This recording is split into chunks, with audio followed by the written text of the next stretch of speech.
so complicated when it hurts.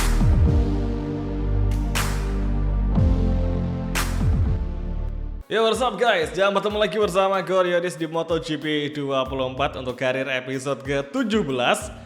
Kita hari ini bakal kembali melanjutkan petualangan dari Asep Surasep, The Black Mamba di musim kelas Moto2-nya. Dan sekarang ini kita akan balapan di seri Misano di San Marino Circuit Marco Simoncelli. Oke.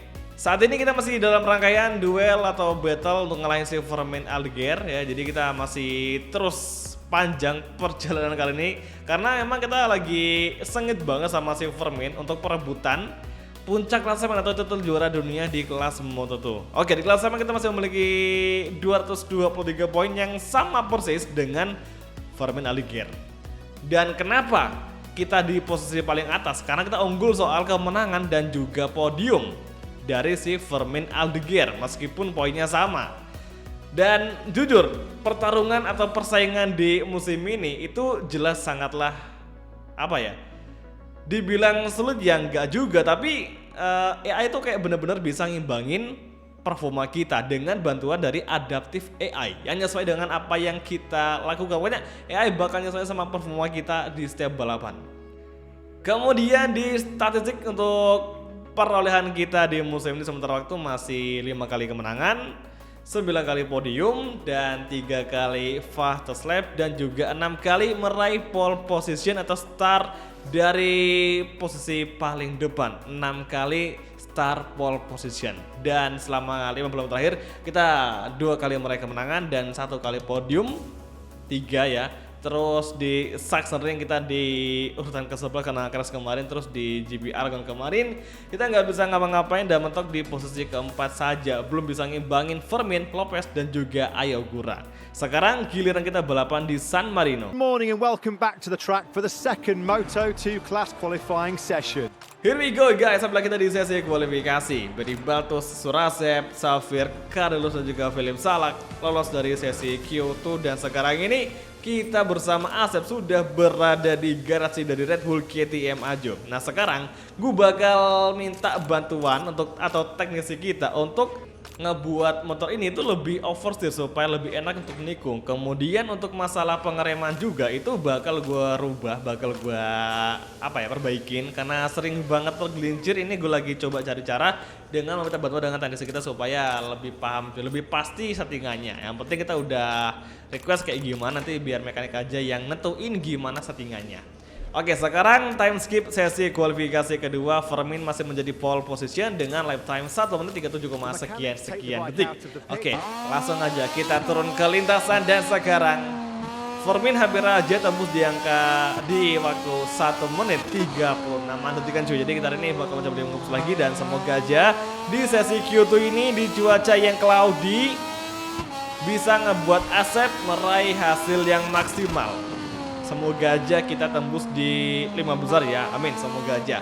Oke, selepas turn 1, turn kedua, kemudian tikung ketiga dan ada 4 riders yang baru aja keluar pit. Ada Guran juga si Joe Robert yang aduh guys, kayaknya ini kita bakal keganggu nih. Kita kayaknya bakal keganggu dengan rombongan 4 riders yang cukup menghalangi laju kita. 0,36 dari Fermin Aldeguer. Oke, langsung aja kita salib si Ogura. Nice. Tuh kan. Mereka tuh harusnya nyinggir kan. Mereka yang baru aja keluar pit harusnya nyinggir. Ngasih ruang atau jalan ke kita yang emang lagi semeter hot lap cuy.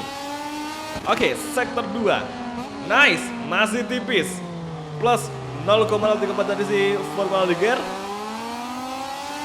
Exit turn 10, ini dia menuju high speed Gunnar. Hati-hati, jangan sampai ada tabrakan. Langsung kita mencoba dengan gear 5, staying the line dan entry Gunnar, stay focus. Oke, gear 3, gear 2 agak melebar kembali ke racing line dan gini di tikungan hairpin, tikungan 15 dan langsung kita overtaking. Jorok, sorry banget kita lagi dalam posisi attack mode nih untuk sesi kualifikasi. Oke, guys, last corner nih. Tikungan terakhir, gila ini, aduh, ngeganggu banget cuy. Kemudian fokus kembali menuju finish line. Asep meraih tempat tempat ketiga di sesi kualifikasi kedua. Kalau nggak keganggu, mungkin aja kita bisa tembus di pole position. Tapi kayaknya sih kita udah cukup ya, dengan hasil segini udah bisa bagus nih buat nanti nyuri start di turn 1 langsung bisa meng-overtaking beberapa rider sekaligus. Dan astaga, ini asli ini ngeganggu banget, astaga. Ya udahlah, kita langsung aja untuk selesaiin sesi kualifikasi karena udah nggak akan bisa untuk kenceng nih. End kualifikasi dan finally Surasep masih bertahan di 3 besar. Sementara itu Formin Aldeguer, Sergio Garcia di depan kita. Jack Dixon, Manuel Gonzalez, Ogura, Onjo, Aaron Canet, Joe Robert dan juga Albert Arenas di tempat ke-10 besar. Vietti ke-11 dan Izan Guevara di tempat ke-12. Lalu, di manakah rekan satu tim dari pembalap nomor 54 alias Formin Aldeguer? Kenapa dia tidak ada di posisi ke-12? Kita bakal cek. Manakah dia? Lopez start ke-15. Sangat disayangkan, dia mengalami rasa kurang percaya diri sehingga dia terpuruk di sesi kualifikasi kedua saat ini. Sangat amat disayangkan. Good morning and welcome to the Misano Grand Prix. We're live from the Romagna Riviera, cradle of Italian biking on one of the most famous circuits in the World Motorcycling Championship. In a few moments we'll move to the main straight to watch the start of the Moto2 race. Let's move straight to the starting grid. There's very little time left until the start of the race. You can literally feel the tension. The weather is clear and temperatures are far from extreme. However, tyre wear will play a very important factor in today's race. This is why lots of riders have been using medium tyres at the front and rear. Hari ini cerah banget di San Marino Misano. Dan tadi katanya si Matt Bird ya, komentatornya MotoGP, dengan cuaca dan juga suhu segini, dia merekomendasikan menggunakan kompon medium depan dan juga belakang. Tapi guys ya, kita sebagai riders Moto2 yang selalu balapan itu tahu sendiri lah gimana suasana di track yang kalau pakai medium belakang itu kebanyakan banyak bakal dingin. Takutnya malah nggak kepake karena saking dingin jadi nggak ada grip yang ngegigit. Otomatis kita bakal menggunakan kompon double shaft aja ya, depan belakang shaft untuk balapan kali ini. Semoga aja hasilnya bisa maksimal. San Marino benar-benar cerah banget. Ini yang paling gue suka balapan di MotoGP. Jadi kayak cuaca cerah, tidak ada pertanda akan adanya turunnya hujan. Guys, inilah dia sesi race kelas Moto2 San Marino. Wasegi Marco Simoncelli. Dan kini langsung kita full gas menuju turn 1. Bersiap-siap kita mengovertaking dari sisi luar. Kita ambil sebelah kiri. Dan sekarang entry ke turn 1. Astaga, malah potong jalur. Kita nge-shortcut dan kini Formin Aldeguer kita overtaking finally. Surasep mampu mengovertaking Formin Aldeguer di tikungan kedua. Luar biasa, baru saja balapan dimulai, saat ini Surasep sudah kembali di posisi pertama. Tapi ingat, yang biasanya di lap-lap awal AI-nya ngendor, itu biasanya di pertengahan hingga akhir balapan mereka bakal kenceng sekali. Let's see apa yang akan dilakukan oleh AI nanti di beberapa lap ke depan. Yang jelas saat ini Surasep, The Black Mamba dan juga Red Bull GT yang maju akan berusaha semaksimal mungkin menjaga tempat di posisi pertama hingga nanti mendapatkan sebuah perlawanan dari rombongan riders yang ada di belakang kita. Exit turn ke-10. Lurusan menjelang high speed corner dan sekarang gap dengan Formin masih terpantau cukup rapat. 0,2, 0,3 dan masih terus stay di situ. Entry corner tikungan ke-11. Sudah entry kembali, nice. Tikungan ke-11 dan nampaknya sekarang Formin kembali merapatkan gap dengan Surasep. Kita cukup melebar. Kembali ke race lain. Nice. Exit last sector. Formin, Sergio Garcia melengkapi 3 besar. Dan dari tadi berkali-kali steward MotoGP melakukan hukuman atau peringatan kepada pembalap Moto2 di race Misano. Lap kedua, turn 1, entry corner. Nice. Kita masih menjaga posisi pertama dari kejaran Formin. Kemudian saat ini di tikungan ketiga, kita masih bisa fokus di posisi pertama dan sepertinya Sergio Garcia terjatuh. Yellow flag di sektor pertama. Sangat disayangkan Sergio Garcia harus terpaksa merelakan tempat ketiga setelah dia crash. Oh my goodness, Maiden Sonjo juga crash. What happened? Ini apa yang terjadi? Bahkan Arenas juga crash. Astaga, kita malah salah mengambil breaking point. Sorry banget guys. Aduh, sorry. Ya, ngelebot dong. Ya ampun, kampret banget dah. Oke, sekarang Formin datang di posisi pertama. Wah gila sih, kita gara-gara fokus sama yang crash tadi kan.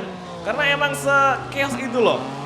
Masa iya 3 riders crashnya bersamaan? Gue curiga ada insiden tabrakan yang mengakibatkan ada lebih dari 2 korban atau 2 riders yang crash. Tuh kan, kita lagi gak fokus nih sampai ngedapetin 2 kali peringatan track damage. Oke, sekarang Formin masih di posisi pertama. Dia sangat-sangat mendefend di bagian inside line sehingga Surasep belum bisa mengovertaking. Kemudian sektor terakhir, lap kedua. Here we go guys. Saatnya kita mencoba mengovertaking Aldigen di turn 1 turn kedua. Kita bakal mencoba mencari ruang kosong dengan manuver klasik. Oke, bertahan dari belakang, kemudian langsung kita masuk ke dalam.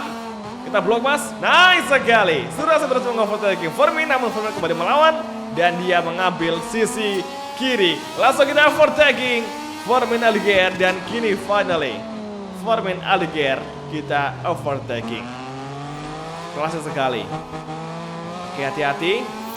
Ya ampun, 3 kali track limit, tinggal 2 nih guys, hati-hati. Parah. Oke. Gue masih nggak expect ternyata yang crash tuh ada 3 orang loh. Maksudnya yang out of the race itu ada 3 orang.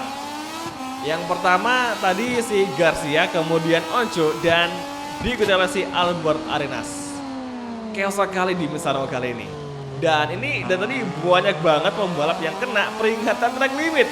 Ini apa yang terjadi sebenarnya? Sekios ini. Dan sekarang Formin kembali menempel laju dari Surasep dengan Gen 0,1. 0,4 cuy.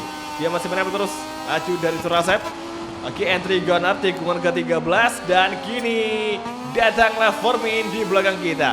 Oke, entry corner dan Vietti mendapatkan long lap penalty. Selesai Vietti melebihi peringatan limit sehingga dia mendapatkan atau diganjar hukuman long lap penalty. Last corner lap ketiga. Surasep, Formin, Manuel Gonzalez di 3 besar. Masih menempel Formin di belakang kita dan di turn 1. Lap keempat masuki. Hati-hati ke fokus Q fighting. Kemudian entry tikungan kedua. Oh, nyaris saja kita slide. Come on guys, ke fokus Q fighting. 2,5 lap lagi. San Marino Grand Prix akan segera usai.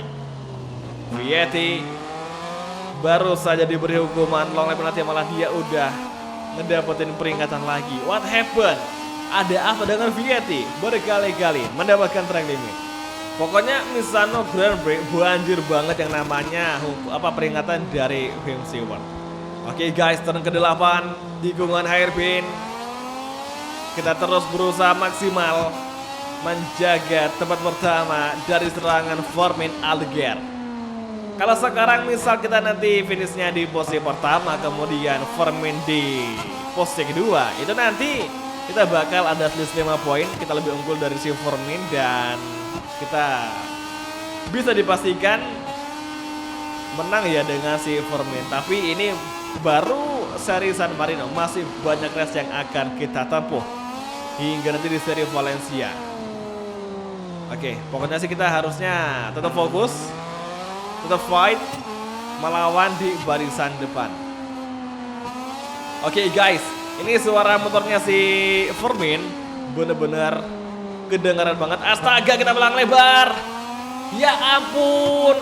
Aduh, ini kacau sih. Breaking point kacau sekali. Oke, kita overtake kembali dengan cara yang sama. Kita mengambil dari sisi kiri, kemudian langsung kita blok pas saja di turn kedua. Nice sekali. Kembali side by dengan Formin Aldeguer. Namun di sini di turn ketiga Formin belum sanggup menyusul Asep Surasep.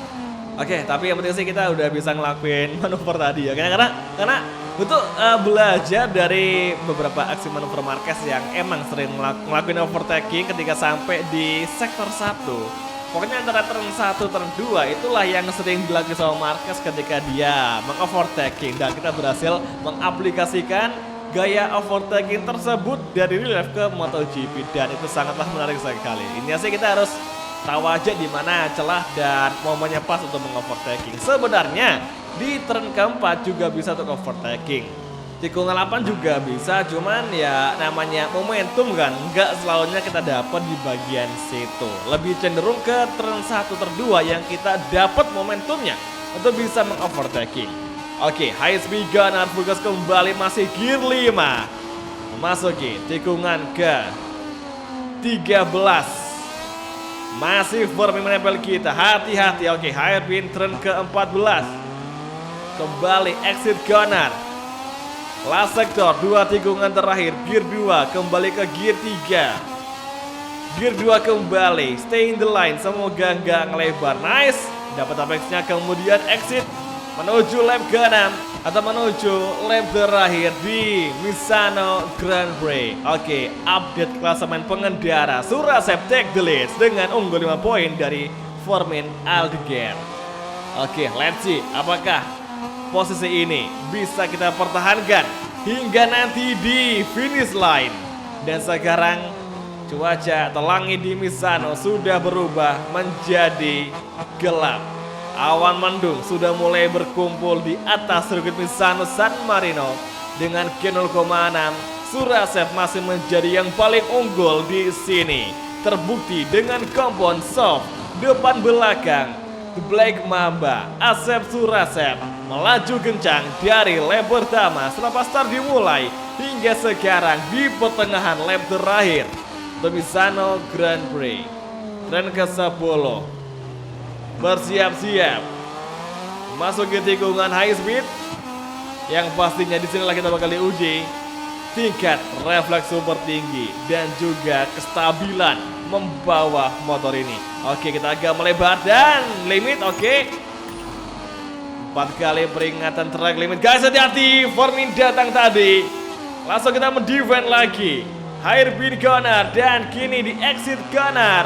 Nice sekali. Oh, Formin turun di posisi keempat. What happened? Gonzales, Dixon di 3 besar.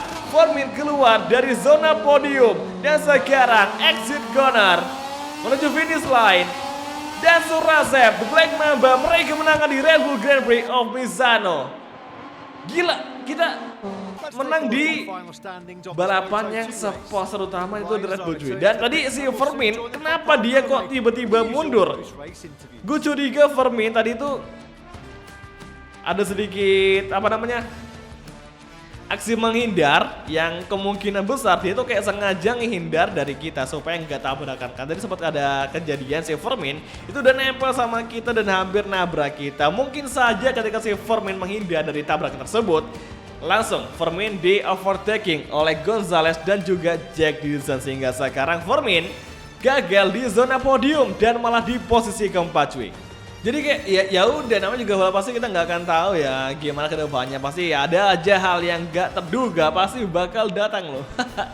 Dan juga di hari ini sangat disayangkan ada kejadian kurang menarik dan kurang bagus nih, karena Sergio Garcia crash. Kemudian ketika dia crash dan dilosor, motornya malang di lintasan. Motornya berhenti di tengah jalan sehingga ditabraklah oleh riders yang ada di belakangnya seperti Dennis Onco, teman kita kan di Red Bull KTM, dan juga si Albert Arenas yang mau nggak mau mereka juga ikutan crash cuy, gara-gara motornya si Garcia itu tidak crash dan berhenti di luar lintasan. Gara-gara motornya berhenti di lintasan dan lintasan tempat di mesin lain, akhirnya bikin kejadian yang tidak diinginkan terjadi. Tapi ya gimana ya, kita nggak tahu cuy, pasti bakal ada aja kejadian yang terjadi di setiap balapan. Seperti inilah yang terjadi. Oke, di klasemen Surasep kembali unggul di posisi pertama dengan selisih 12 poin dari Fermin Aldeguer. Lopez semakin menjauh dengan gap 44 poin.